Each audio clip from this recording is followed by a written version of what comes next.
Sir को मेरा प्रणाम और साथ ही मेरे मित्रगणों को भी मेरा प्रणाम। My name is Kuldeep Kumar from MA first year student and from Bharat residently. So आज का जो इस असाइनमेंट सेशन का जो टॉपिक मुझे मिला वो है कोटेली की Saptang theory. Saptang theory as means 7 points of states, अर्थात राज्य के 7 अंग यानी सप्तांग थ्योरी कहा जाता है।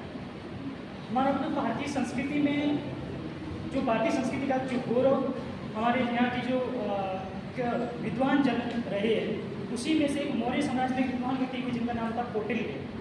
कौटिल्य ने अपनी एक पुस्तक लिखी जिसका नाम था अर्थशास्त्र। और अर्थशास्त्र में एक बहुत बड़ा सबके लिए प्रेरणा का स्रोत और आज की जो एक आज के लिए मार्गदर्शन के रूप में एक सिद्धांत काम करता है जिसका नाम है सप्तांग थ्योरी, राज्य के 7 अंग, जिसमें सबसे पहला जो मुख्य सप्तांग थ्योरी का आधार स्तंभ मान सकते हैं, जिनको मुख्य मार्गदर्शन मान सकते हैं, व्यक्तित्व मान सकते हैं, वो स्वामी अर्थात राजा, जिसे किंग भी कहा जाता है।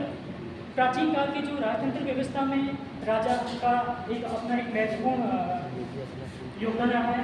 आज जिस प्रकार से हम अपनी उसकी कल्पना उसकी तुलना एज ए देश की नेतृत्व करता प्राइम मिनिस्टर के रूप में कर सकते हैं, वो उस समय का राजा था। सेकेंड पॉइंट जिसे हम कहते हैं अमात्य अर्थात सेकेंड पॉइंट है अमात्य मीन्स जो एक मिनिस्टर यानी गाइडेंस करने वाला। गाइडेंस कैसे कहते हैं, जिसमें आज की मंत्री परिषद जैसे पीएम देश का नेतृत्व करते हैं, लेकिन उसको गाइडेंस करने के लिए मिनिस्ट्री होती है। तो उस तत्कालीन समय में मौर्य काल में उस टाइम पीरियड में जो अमात्य होता था वो गाइडेंस करता था। As you know all well that Kautilya खुद एक उस अमात्य था जो उस चंद्रगुप्त मौर्य को मार्गदर्शन करता था। उस मार्गदर्शन के ही आधार पर एक मौर्य साम्राज्य का एक आधारशिला रखी गई। थर्ड पॉइंट है वो है जनपद।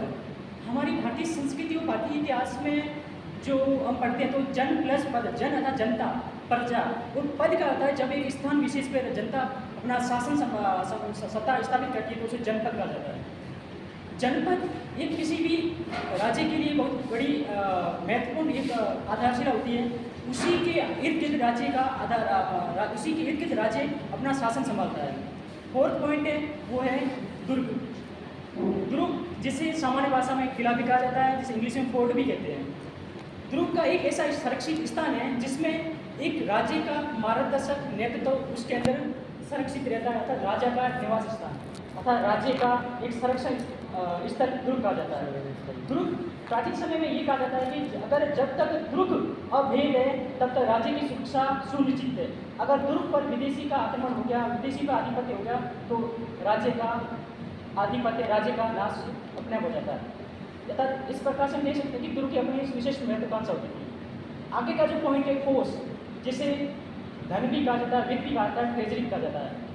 हम सब जानते हैं कि किसी भी लक्ष्य को प्राप्त करने के लिए कोष कितना महत्वपूर्ण होता है।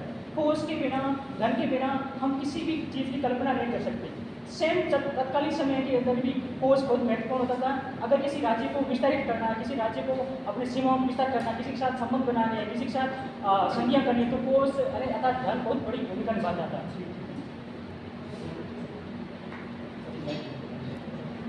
और इस प्रकार से जो मैं सप्तांग थ्योरी को पढ़ने के बाद में एक लाइन मुझे याद आती है जो कौटिल्य की विद्वता को बयान करती है, वो मैं बोलना चाहूँगा कि रख हौसला तो मंजर भी आएगा, प्यासे के पार समंदर भी आएगा, तो थक हार कर मत में तो एक दिन वो कलंदर भी आएगा, देखना तो एक दिन कौटिल्य बन जाएगा।